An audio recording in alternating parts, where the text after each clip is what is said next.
Hey, it's Richard with PreSonus, and in this video, we're going to talk about linking AUX mutes.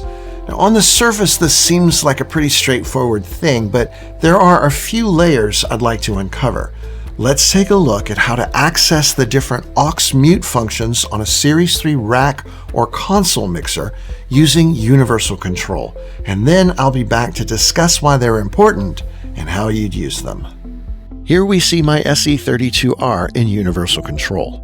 I'll click the gear icon in the upper right corner and ensure I'm on the Settings tab. Just below the center of the window is my Link AUX Mutes dropdown.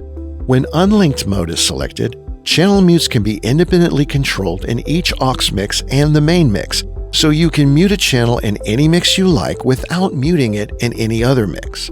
When using the Main Mutes AUXes mode, muting a channel in the main mix will mute it in every AUX mix, but channels can be muted and unmuted independently from each AUX mix. When all AUX mute link is chosen, the channel mutes for every AUX are linked, meaning muting a channel from any AUX will mute it in every AUX, but not in the main mix.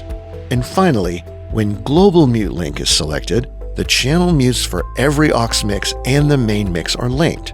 In this mode, muting a channel from any mix will mute it in every mix. Okay, now that we know how to select an AUX link mode, let's discuss why each of them are important.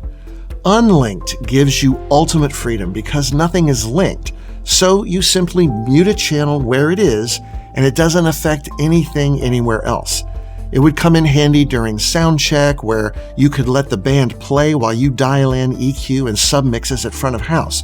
But if those monitors are live wedges, the main mute's AUX would be a good way to ensure that during your show, once a channel is gone from the main mix, it's gone from those wedges as well.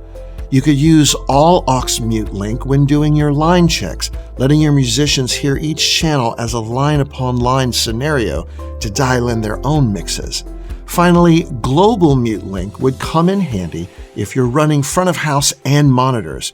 Let's say that someone exits the stage while you're on Flex Mix 1 and 2. You can just mute that channel from the Flex Mix layer and it mutes it in the house and everywhere else, saving you from having to do the extra step of switching to the main layer first. We hope this video helps you in your workflow because we want to give you every chance to succeed every single time. For more information, go to PreSonus.com or check us out on YouTube. Hey, thanks so much for watching. See you next time.